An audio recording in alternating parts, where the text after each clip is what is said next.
Hello and welcome to the Dugout podcast. This week in the SPFL, rampant Rangers run riot over Ross County. Hibs it again. Dundee United continue their unbeaten run and get their first win of the season. Celtic cruise to another clean sheet. Aberdeen get a 2-0 win over Killie as their woes continue. And Hearts lose 3-1 to Motherwell as Naismith becomes a prime candidate for first manager to go. But first of all, I'm joined by Ethan Barlow. Ethan, how you doing? Yeah, I'm doing good. Yeah, a good weekend of football again. Obviously, at the end of the week there'll be big things coming up for Celtic and Rangers and Hearts also guaranteed. Hopefully, maybe Kilmarnock in the European draw. But yeah, I'm doing good. How's yourself? Yeah, I'm not bad. I'm not bad. I'm a bit tired today. You might be able to hear. I think I've got a bit of a cold coming on, so might not make for pretty listening, but I'll do my best. But yeah, talking about mentioned European games, we'll just talk about them first. Obviously both teams losing. Uh, Hearts losing in the dying moments of the game against Victoria Pilsen. An own goal in the basically the last kick of the game, wasn't it? Thought it was really unfortunate, and although 1-0 isn't a bad result for them to take back to Tynecastle, however, they haven't looked great at all this season. So if you're a Hearts fan, you would have rather done 0-0 over there than losing in the dying seconds of the game. Yeah, the goal is heartbreaking for Hearts and Posen, but Pun obviously, intended. what is it? Pun intended. No, I've used that pun before, but no, that wasn't intended. But yeah, it's difficult for it's going to be difficult for them. It was always going to be difficult. Victoria Pilsen are a seasoned European team who get the Champions League a lot of the season, so it was always going to be difficult for Hearts. They put in a solid performance, and that late own goal was just unlucky, and it's going to be really difficult, especially with, as you said, how their form's been domestically as well. I'm sure we'll get on to that Yeah. later in the episode. Uh-huh. And on to Kilmarnock. I thought they were fairly good in the game. It was a penalty that put them 1-0 behind, and then another last kick of the game. A bit of a sucker punch. Really good volley from Falk, but I think that just puts it out of reach. Because even though they've not been good domestically either, um, I feel like on the base of watching the game and how the two teams were, I feel like going back to Rugby Park with a 1-0 deficit wouldn't have been too bad for them at all, and they could have got something. But I think that late goal just takes it out of their hands. Yeah, the 1-0 wouldn't have been a terrible result. Same with Hearts. It's not an awful result. They can obviously, um, Kilmarnock especially can make their rugby park quite a fortress, as Celtic and Rangers and all the other teams have found out. But this season, just they've been really poor at both ends of the pitch. And I imagine Derek McInnes and these teams' confidence is on an all-time low, really. And you would expect Copenhagen to stroll it at Rugby Park. Yeah, yeah. I agree with that. Yeah, I think Copenhagen will go over there, and I don't think they'll blow them away, but I think they'll comfortably get through. Unfortunately for Kelly. However, though, they might see it as an advantage because it feels like they've already been struggling with the Thursday Sunday. So hopefully, if they do go out, Kilmarnock fans will see an uptick in form. We'll just move on to the SPFL action. We'll start off with Hibs playing Dundee at Easter Road. Um, Obviously, Dundee take the early lead, and then a superb Martin Boyle free kick brings it back to one each, and then they go 2-1 in front late on in the match. With I thought it was a great goal from Kieran Bowie, a lot of strength, a really good finish, to hold off two players and then put it into put it into the net past the goalkeeper. It was really good from him. Although, yeah, really good from him. And then a disaster at the back in the dying moments. She'd never. It was great from Simon Murray, but he should never have been getting in there and getting the chance. Completely outstrengths the defender, and it was a really good finish from him. But it should never have happened. It was just like I said in the intro, Hibs it again. It's just and it must be so frustrating for Hibs fans because although Dundee were good in spells, I feel like overall, I watched the extended highlights on Sports Scene. Overall, Hibs looked the better side, in my opinion. And yeah, that's just the way it goes. One, I just want to bring up a couple of points from this game. Kumieto, the Dundee centre back, I believe they got him from Liverpool. Young French guy. He doesn't look very good. I think he. I know it's bad to judge. I think that was his first start, but I think he was part of the team that got outstrengthed for the Kieran Bowie goal. Giving away fouls, he just didn't look very confident, and he seemed to be at the heart of the things that were problems for Dundee. Um, yeah, that's just one of the points I had. Obviously, I got off the mark in goal scoring, but it's the defence again that are letting them down. And I think David Gray needs to sort it out quickly. Otherwise, I think along with the other Edinburgh side's manager, it could be problems for both of their jobs this season. Yeah, definitely. I mean, you probably heard the boos at the end of the match at Easter Road. Even though Dundee have started the season well, a draw at home to Dundee is not a result that the Hibs fans are wanting, and they just haven't looked good at all, especially defensively. Both goals you could say really quite poor. You mentioned the second one. Yeah, um, he should never get on the end of that, No, Simon Murray. And for the first goal even, when the beater clears it straight to Lyle Cameron, so yeah, it's well finished by Scott Tiffany, who you mentioned in one of the previous episodes about how well he started the season, and 3 goals in 3 games. He really started off brilliantly for, Dundee. yeah, and I'm thinking got a goal taken off as well for the offside. Just him earlier on in the game, ball was struck, and it sort of that was also another area of poor defending from Hibs. I thought it was just bouncing around, and Dundee managed to score, and they were just fortunate. There's an offside in the build-up.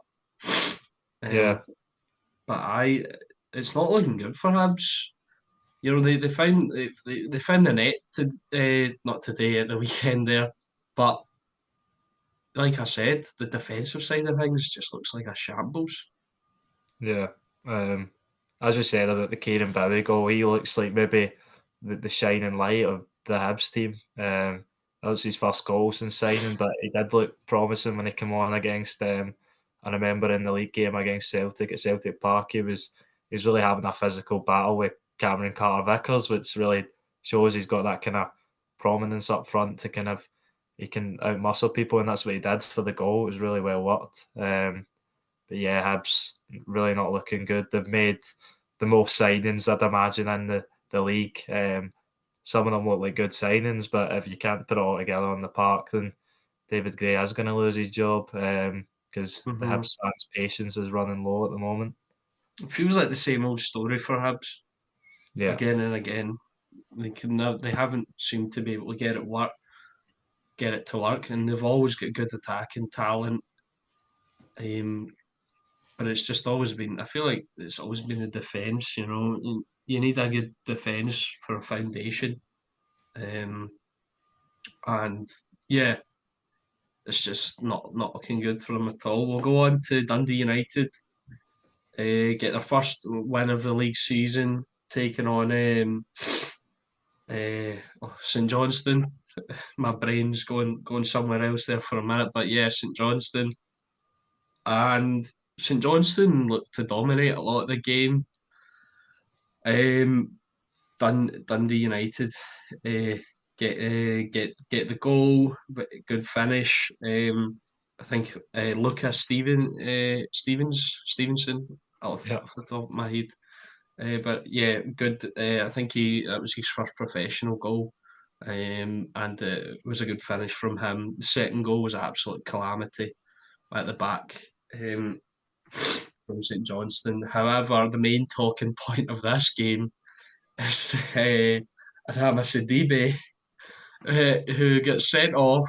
I thought the second yellow was a bit harsh, but Yeah, I agree. then he proceeds to uppercut Dundee United player in his private area, and I think he actually gets a second red on top of that. I think that's the way it's gone, and it's going to be a lengthy ban for him, isn't it? And St Johnson fans won't be happy with that because that strike force has been the main talking point for them this season. But it just a pure moment of madness from Sidibe. Yeah, yeah, even earlier in the game, I don't know if you seen his first yellow card, but it was Diego Maradona-esque as he I tried to know. hit the goalkeeper with his hand. Um, What are you thinking? Like in a era where there's VAR, and what is he trying? don't know. I really don't know. Just St Johnstone, as you said, probably they could argue with a better team, but just masters of their own downfall, really. Yeah, Um, and it was a they missed a crucial point and a crucial chance in the match. Kimpioka locked onto a loose ball to get round the keeper, hit the post from a ridiculous angle, comes straight to Raymond, who blasts it over the bar. And I feel like that was sort of the turning point. And that was in the first half, and that was the biggest chance of the match. And they couldn't finish their dinner, and Dundee United ended up punishing them for it in the end. yeah, yeah, watching that chance, I can't really believe he's missed that. He just all pretty much has to hit the target. I know there's two Dundee United players on the line, but if Raymond hits it on target, then it's probably a goal, and maybe it's a different story for St Johnstone. But just to top it off, the own goal at the end just kind of really sums up St Johnstone in this match, really, and Dundee United capitalised well. Yeah, The two Macedonian signings, Trapanovsky and Babinski, look like good recruitments, and yeah, Dundee United have started well as the promoted team. yeah, definitely. Although I wouldn't say be too down on St Johnstone just yet. Yeah, They look a good side, and I feel like when if they manage to clicking, they'll be all right. Definitely this season. Now we'll go to Aberdeen, where the Dons got a 2-0 win over a struggling Kilmarnock. Kilmarnock just they look in disarray, uh, losing games that they never would last season. They just look poor. It looks like there might be a bit of a discipline problem as well. That's their third red card in in domestic 3 games, competition. Yeah, and they're so in the domestically. it was. I watched the challenge a few times. Although he doesn't really connect with him, the way he goes in with his foot that high is reckless and obviously endangering an opponent. So I feel like it was a justified red card. And yeah, and Gay with the brace, two really good headers. The second one, I think, especially just the way he catches it and loops it into the corner, and it looks like he enjoys a wee dance. Don't know if you saw that, Ethan. He did his whole Yeah, thing, I and did. then when everyone leaves, he turns around and does a wee dance to the fans for both his goals. So it seems like he's enjoying himself. I think he's 3 goals in the league, Yep, joint top scorer. Obviously, they've got Kiskin and Kevin Nisbet in, but I think he's staking his claim to that starting spot at Aberdeen. But Aberdeen continue on their brilliant run, and depending on how results fall next week, they could be top of the league by the end of it. You never know. Although I'm sure you'll have something to say about that later on. But yeah, it's looking good for Aberdeen. It's looking really bad for Derek McInnes and Kilmarnock.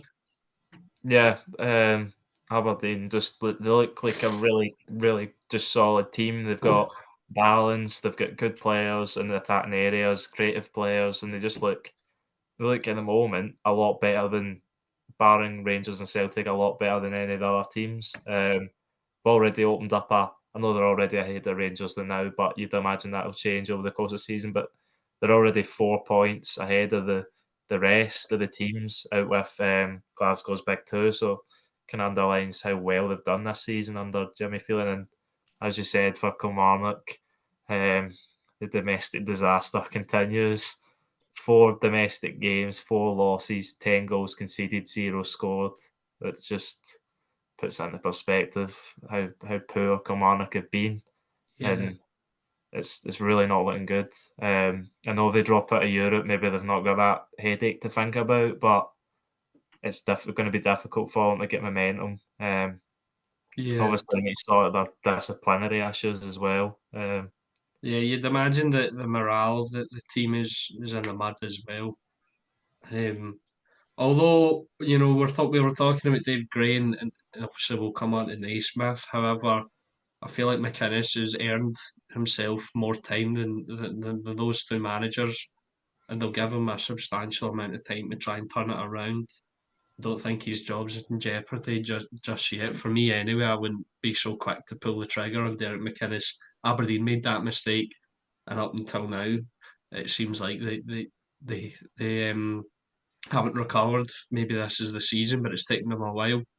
So yeah, Kilmarnock need to get themselves in gear. Aberdeen looking brilliant so far. Now on to Hearts, who were defeated 3-1 by Motherwell, who many people think don't look up to much this season. Um, Especially you, Ethan. I think you had them last in your predictions, Yes, I but did. it's a really good win for Motherwell. But if you're a Hearts fan, what are you thinking right now? What's going on? Because everyone thought they had a brilliant window, including everyone outside of them. This is a great window. First game of the season against Rangers, they looked electric. They were powerful, great running. They pinned Rangers back several times in the game. They looked excellent, but it's all gone wrong since then. And Hearts fans must be absolutely raging, Ethan. And what do you Yeah. think's going through their heads? Yeah, I don't know. I don't know what's going on at Hearts. I don't know what's going through the fans' heads, the players' heads. Stephen Naismith must have a bit of worry in the back of his mind about how long he's got left. He's It's a few terrible results, really. I know they lost to Pilsen, but no one really expected them to go over there and get much. But that's one of that the loss to Pilsen's been one of the most positive results all season, apart from obviously that opening day point against Rangers. But Hmm.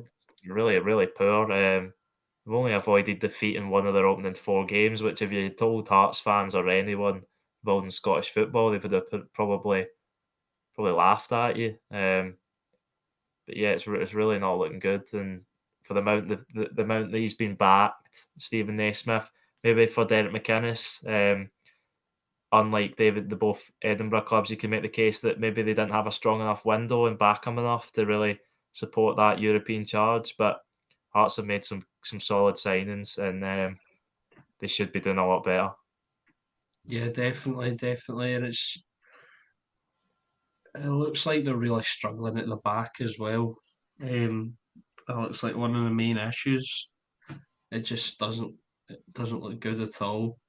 Craig Gordon had to make a couple of good saves as well. It could have been more for Motherwell. I think it's just damning for Stephen Naismith, and he's my shout for first to go if this doesn't continue. If this does continue, so I really really poor.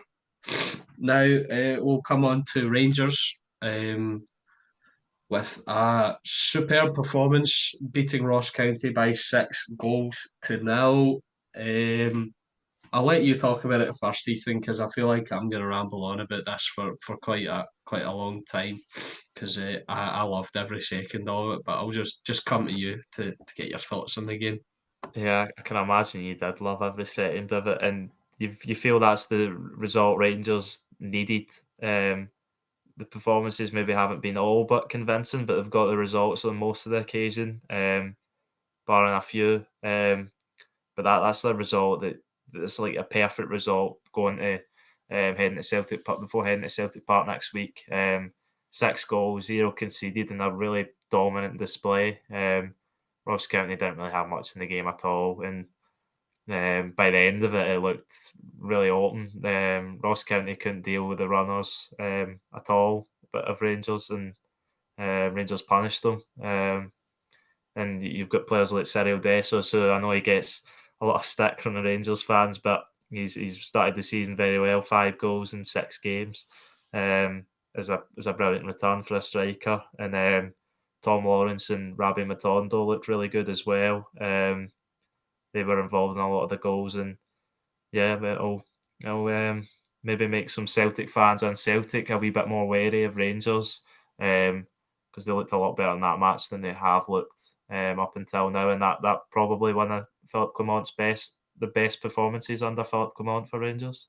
Yeah, probably. I'd say I'd agree with that. It was funny because the opening sort of 15-20 minutes maybe didn't look as good. It looked maybe it's similar, but then we just uh, took flight. That first goal, I loved everything about it.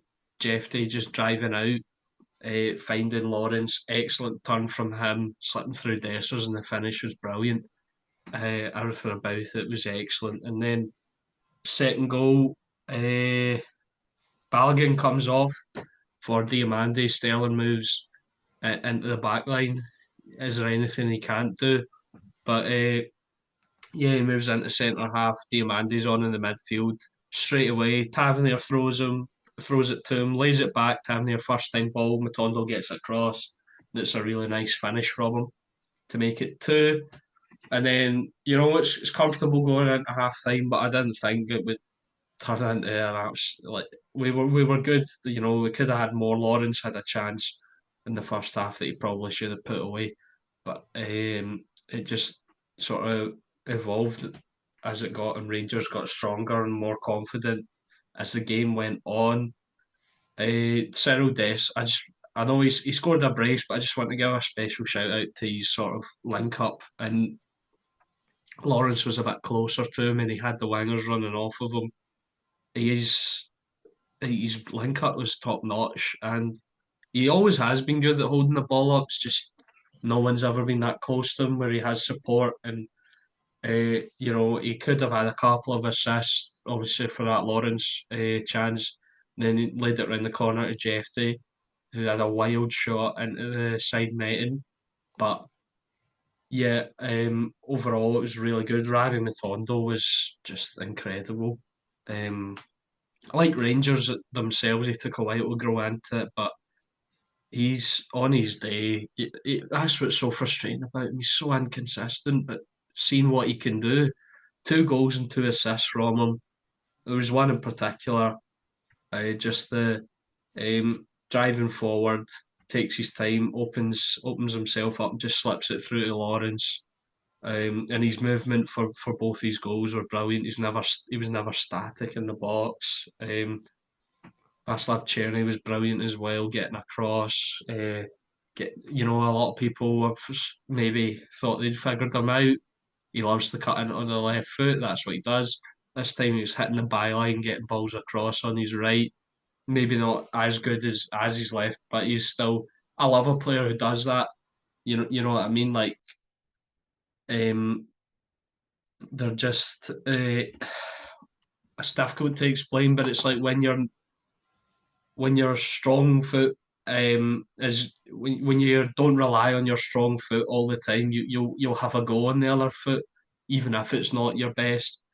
I hate players. I hate it when players just try to like, they won't take it on their weak foot no matter what. It's like as if it's not even there, and then they end up losing the ball because they're trying to work it onto their strong foot. Um, but yeah, Czerny looks like he's going to be a handful this season as well. And who else do I need to? Connor Barron, everywhere, absolutely everywhere. Um, his passing is excellent. If he loses the ball, he'll win it straight back, mopping up. His energy, he's strong. I think he's looking to be a really, really good signing for Rangers. And yeah, I was really pleased. Obviously, Danilo getting his comeback goal, really emotional for him, a nice moment for him. Maybe there was a moment where he didn't think he'd get onto the pitch again and score. So I think it was quite emotional for him. And yeah, and that topped off our best performance for a while. I think it's the first time we've scored 6 goals or more in a league game since 2021.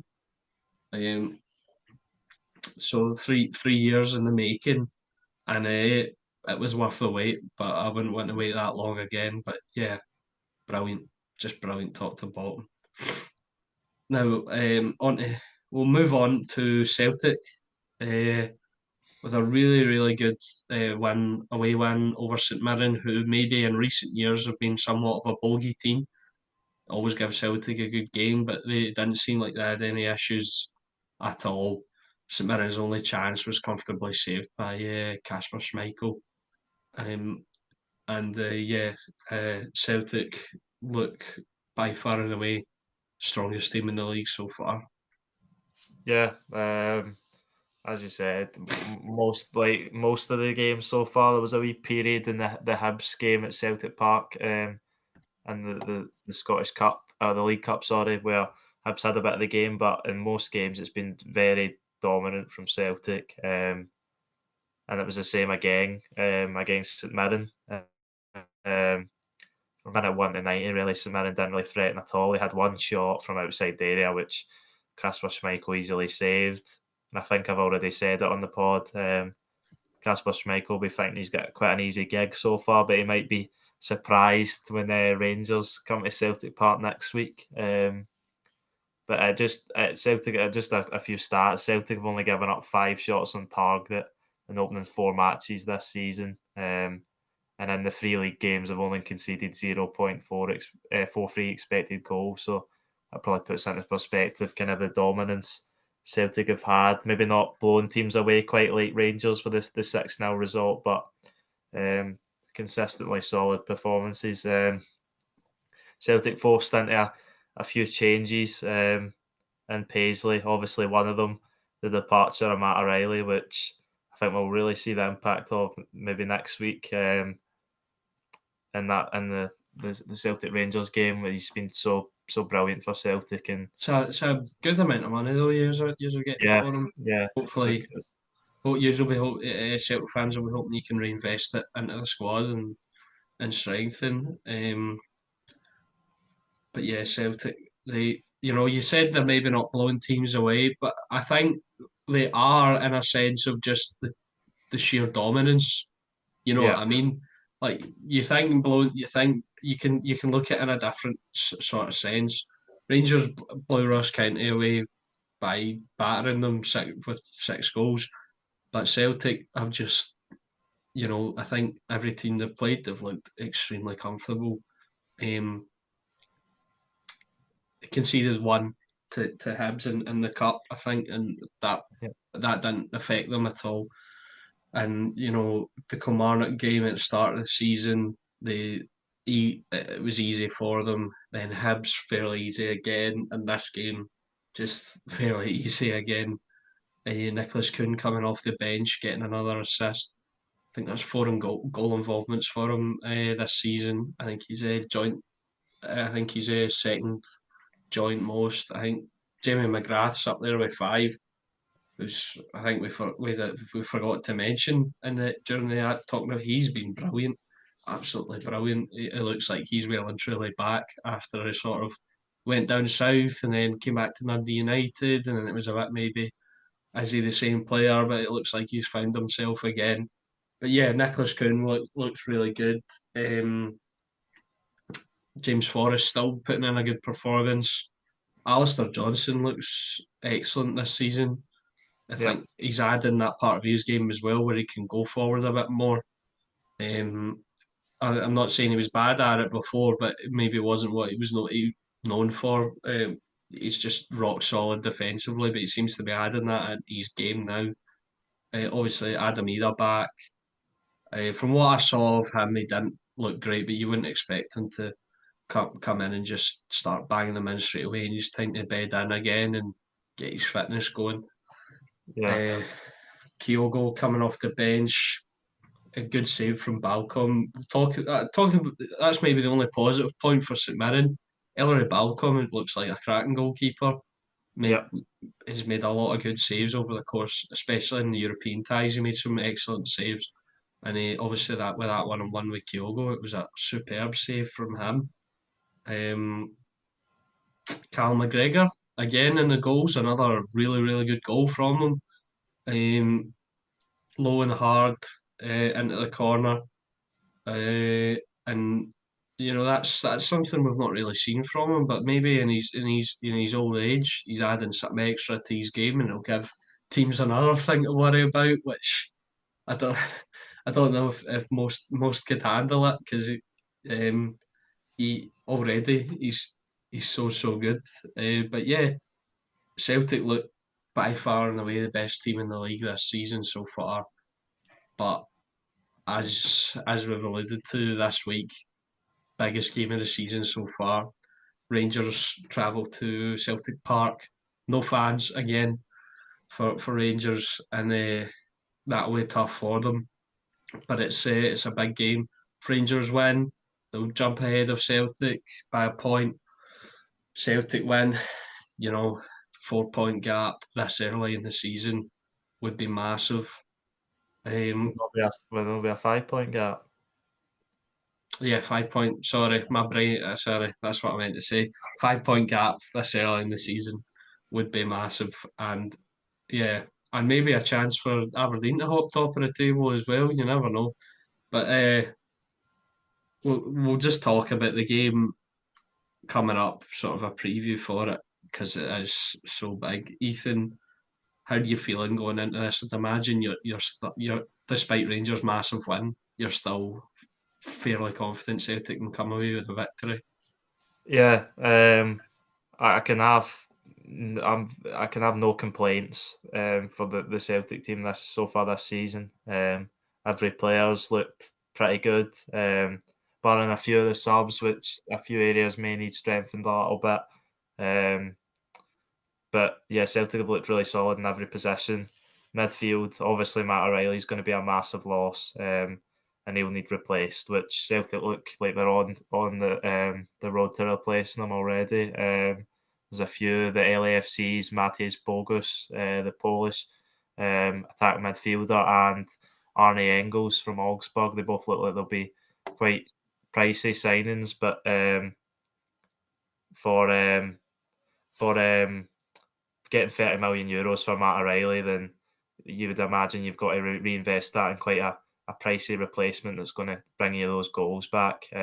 Obviously, Real Hitati got a good goal, and Cal McGregor with another great finish. But you need that kind of third player that's going to bring that 20 goals almost that Matt O'Reilly had last season. Um, but yeah, I think Celtic look really good from back to front. A few signings needed in this next week to really make that push for the Champions League. But yeah, I'm really confident with Celtic. Yeah, I think Celtic are looking really strong coming into this game. Um, if I'm going to be totally honest, I'm a bit concerned still. That big win at the weekend gave me a bit more confidence. However, I just think, obviously Celtic still have the edge. I think things to look out for would be, I don't know if he's going to start because of his back issues, but Nicholas Kuhn. Um, Up against it will be Jeffy, who isn't the greatest defensively. He's good going forward, but I don't know about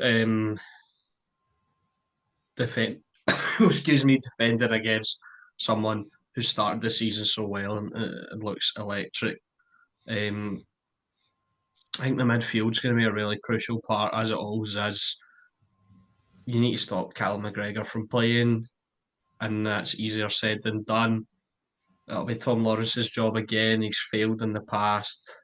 And I think, he really needs to be on it. I think, although I think I mentioned to you this before outside of the pod, I think Conor Barron's going to be crucial in this game. He will dictate the play if you let him, and I think he's sort of our answer in the midfield.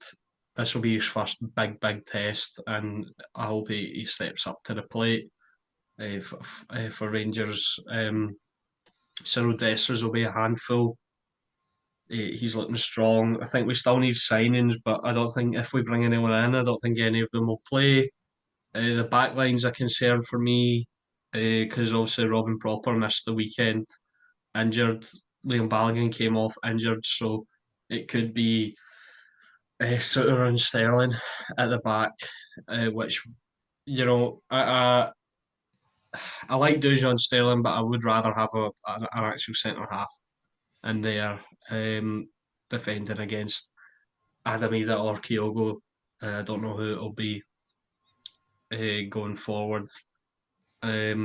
Obviously, another crucial battle will be Dyson Maida up against Tavernier. Maida's done an excellent job of just nullifying him in a lot of recent games. However, it's usually he's usually aided in the fact that our right winger situation hasn't really troubled Greg Taylor, and I think Cherny will give him some issues and hopefully open up that side a bit more for James Tavernier to play on.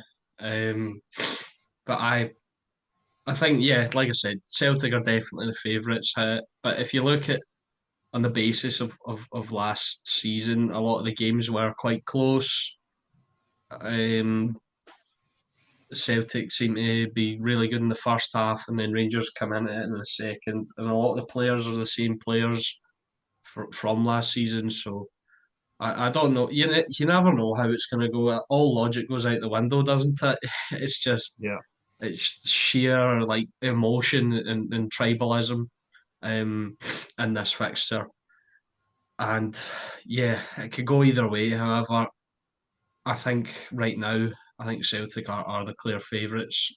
Although, if we're, do you want to do a quick wee score prediction for it? Just to put it out there.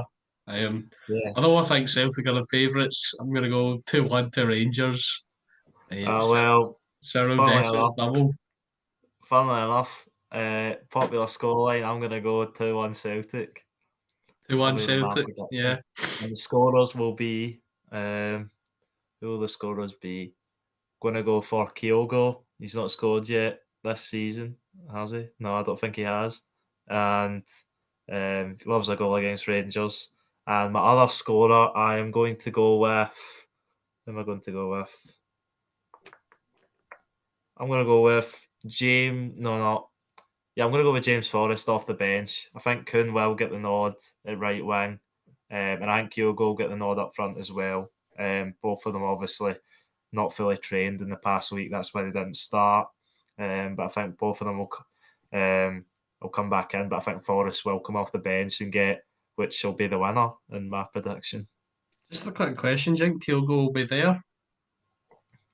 Yes, yeah, definitely. I think the rumours, obviously, for Manchester City, I didn't look too much into it. I know a lot of people were fearing the worst, but I think it's not really a sign I could see Man City making. A few years ago, maybe, but Kyogo's turning 30 soon. He's obviously had that problem with his shoulder. Um, Yeah, but I think he's a good player, but I don't think he's Man City quality quite either. yeah, he could. I think he could be. He's a backup striker, which is not going to play that often. He's a decent player having a squad, but I don't think he would. I don't think Man But City would the sign. reports were saying they were looking at him as a winger option, weren't they? Yeah, I seen Which I that, thought but was a bit strange because yeah, he can play on the wing, but he's not very effective on the wing. Yeah, his best play is in the middle, linking up, running in behind, not His really elite on the movement. yeah. Um, but yeah, I think he'll well and truly stay Celtic. I think Pep Guardiola came out and said that Ilkay Gundogan was his last signing of the Oh, window as really? well. Okay. So that's more probably confirmation that he won't be going anywhere. And I think Celtic will probably hold on to most of their key assets with O'Reilly going. And obviously, it looks like Celtic have already made a signing, or all but made a signing at left back Oh, with yeah. Alex Al from Barcelona on a one season loan. Yeah, yeah. Much needed left back cover. Yeah, For Greg Taylor, obviously going into the season with one left back would be quite bad because if he gets injured, what is it? Liam Scales moves out to the left, and then you've got Stephen Welsh or Nawrocki starting alongside Carter Vickers. yeah, most likely, yeah. Yeah, and you wouldn't. I don't think you'd want that. Although they're all they're decent. They're decent players, but you wouldn't want them starting the whole No, season for you. I said, especially sorry. sorry to interrupt. I was going to say especially in the Champions League, Yeah, because most of the players in Celtic and Rangers squads will be good enough for the Scottish Premiership, barring obviously maybe against Celtic or Rangers. But it's when they go to Europa League for Rangers and Champions League for Celtic where it's that step up, and they need those better quality players to come in and really be assured in those big games. yeah, definitely. But yeah, I think I stated earlier that the significance of this game. Um, and if Rangers lose, it's a long way back for them. They shot themselves in the foot with that opening day game draw against Hearts. So the stakes are massive, and both teams will be up for it. I'm sure Parkhead will be up for it. It'll be an absolute bear pit for the Rangers players to go into. The atmosphere will be bouncing. It'll be nasty for the Rangers players definitely. You know, every time they're on the ball, there'll be pressure coming from the stands and pressure on the pitch. So it's a tall ask for Rangers, and Celtic will be confident they can establish they're the best team in Scotland once again. But yeah, that's sort of where I think we're gonna finish up there. Yeah. Unless you've got anything further to add. No, no, not really. I think we've covered everything over the last week or so of action. Obviously, we've got the second legs for Hearts and Kilmarnock coming up, which we obviously both of us wish the best of luck. But Yeah, it's going to be tall orders for both of them, and yeah, hopefully, um, like Celtic and Rangers, they'll be in the top competitions that they can be. Obviously, Hearts will be in the draw, whatever competition, but hopefully they can push Europa League and yeah. Kilmarnock conference. Hopefully they can. But yeah, that's that from me and Ethan today. Thank you to everyone who watched or listened. Uh, we're really grateful, for everyone who listens to us ramble on. So thank you to y'all for watching and listening. Go check out the Dugout on Twitter at the Dugout 2024. Where we try and keep up to date with the news, the transfers, the games. Try to tweet about everything and get your go over there, get your thoughts on it. Also, we've got an FPL league. Probably should retweet that link if you want to come and have a look. It'll be a bit further down the page, but we'll get it back up. Maybe put it in the bio and you can join it and see if you can test yourself against mainly Ethan because I've not started off great at all. Made the mistake of not putting Haaland or Salah in. So, but yeah, I tried to be clever and it's backfired on me quite poorly. But yeah, thank you everyone for listening. Make sure to hit the subscribe button, hit the like button if you enjoyed, and we'll see you all next time. Goodbye.